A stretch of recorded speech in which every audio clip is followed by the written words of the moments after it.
Tank, four-time world champion. He's got one of the highest knockout percentages in boxing, 95%. 24-0 as well. 23 have come by knockout, including 15 straight. You can also add knockout of the year. Last year against Leo Santa Cruz, he is Gervonta Tank Davis. Let's go ahead and stop right here. I got a lot of preview videos to get out the way, so we're going to just start running through them. Now, this is a very interesting fight, and I'm hyped for it. It is tainted by that bullshit WBA belt. Here, let me explain it to you. I'm TstreeT Controversy with FightView360.com.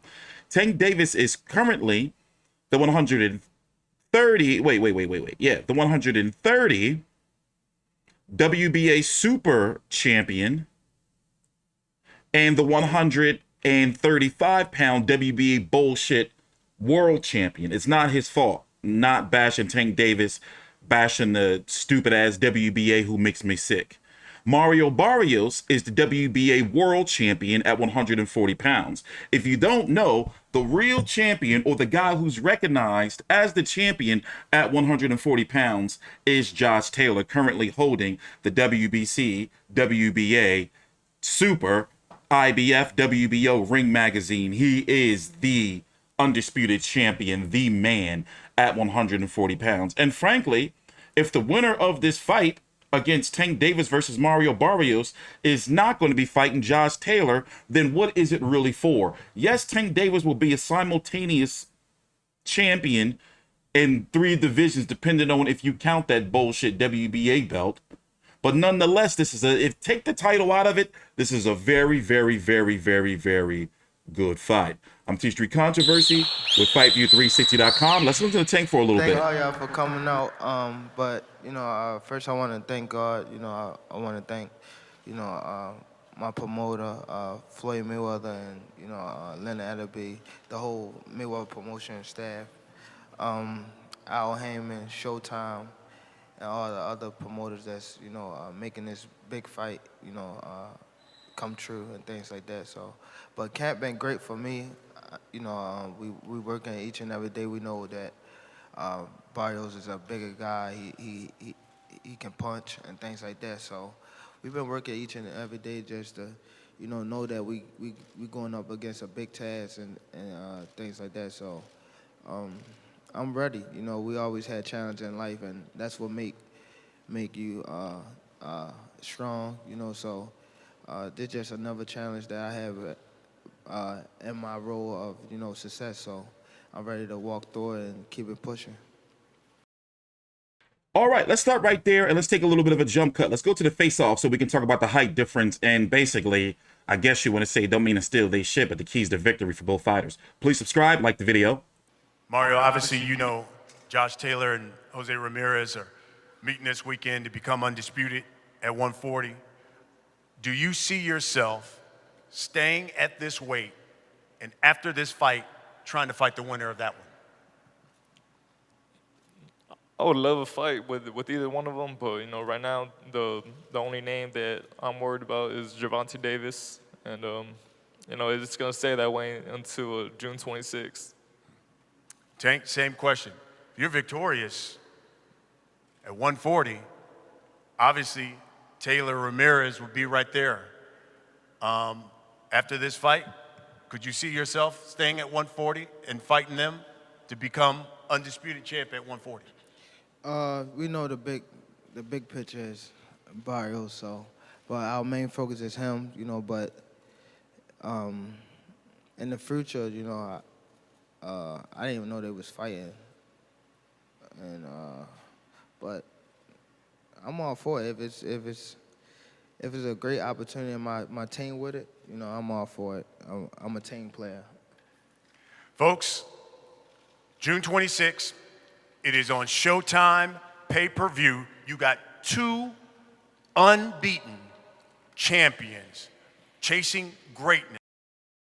So yeah, they're about to face off. So if you don't know, Tank Davis, 24-0 with 23 KOs, in his last fight, huge knockout against Leo Santa Cruz, which was a very, very good fight up until the knockout. Many predicted that Leo Santa Cruz was going to knock out. I was very emotional. Before that, Yurkis Gamboa, Ricardo Nunez, Hugo Ruiz, Jesus Cuellar. There was a very credible fight at the time. Look at the size and height difference. Now, of course, if you don't know, Logan Paul, but we're not going to bring that shit up. Mario Barrios being 140 pounds, I guess what I'm saying is this is a very, very credible fight for both fighters, and especially for Tank Davis. You know, and I'm going to go ahead and say it. I don't normally pick against Tank Davis. From what I'm looking at, I didn't pick Leo Santa Cruz. I was close to it. I was on some crazy shit. I was under a lot of stress. But with this fight, I'm going to say that it's 50. I'm going to give this the 50-50 tag. So let's go talk about the division as a whole. Now, right now, Tank Davis has many options if he chooses to stay at 140 pounds. Now, will he get a Josh Taylor? I think the fight can happen, but I really see Josh Taylor versus Teofimo Lopez in the future, especially if Teofimo Lopez defeats George Kambosos in a couple of weeks. But let's go look at 135, where he should be and where he should be fighting at. Right now, Teofimo Lopez taking on George Kambosos in just a couple of weeks. Right now, Monday, June the 7th, 2021. Me and my colleague Big J are going to be doing a video on this on June the 8th, just one day from now, talking about Teofimo Lopez and George Kambosos. You have Tank Davis, as I said, who's got this bullshit WBA world belt. You got Devin Haney, who just had a very, very tough fight against Jorge Linares, where he's under a lot of criticism, and people are saying, whoa, let's dial him back a little bit. You got Lomachenko, who's going to be returning in July against Masayoshi Nakatani. You have Ron Garcia, who's on a hiatus. You have Javier Fortuna, who's going to be taking on Jojo Diaz for the WBC interim title now that Ron Garcia is no longer the interim champion. This WBC situation at 135 is just a mess. And you would think that who's Tank Davis going to fight next, because they have to keep the pay-per-view train going, right? Let me see if I can put my money on somebody. I wouldn't be surprised if they try to do a crossover event with Top Rank. I wouldn't be surprised. As far as him fighting at 130, I don't see it. Yeah, that belt's there, but I'm not mentioning guys like Oscar Valdez, Jamel Herring. I don't see him fighting at 130, to be honest with you. And if, depending, Miguel Burchell may no longer be with Top Rank. Even though he got knocked out by Oscar Valdez, I wouldn't be surprised to see him against Tank Davis over on the PBC side. You know, I don't know. You know, right now I can't really put my finger on who he could possibly fight. But then you have Regis Prograis right there, who's over on the PBC side. So the options right now are there for Tank Davis. But when it comes to Mario Barrios, as this fight builds up, it's going to be taking place on Showtime. What is it? June the 26th, correct? I expect for it to be a $75 pay-per-view, going back to the regular pay-per-view prices now that Mayweather Paul is over. The undercard is looking really seductive and sexy. Erickson Lubin, WBC #1 contender, or WBC highly ranked contender. He's not fully #1 contender yet, versus former unified champion Jeison Rosario for the WBC silver title. You got Batyr Akhmedov, who just so happens broke Mario Barrios' jaw and was Mario Barrios' last fight before, by the way, toughest fight of his career.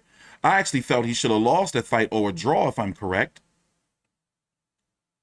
He's on the card against Argenis Mendez. Solid fight for him. And then you have the return of Julian J. Rock Williams, for a former IBF champion, taking on Brian Mendoza. Nice, solid undercard so far. It's going to be taking place in Atlanta, the State Farm Arena. Of course, Showtime pay-per-view. I'm TstreeT Controversy with FightView360.com. As we get closer to the fight, we'll be doing more videos. Please subscribe, like the video.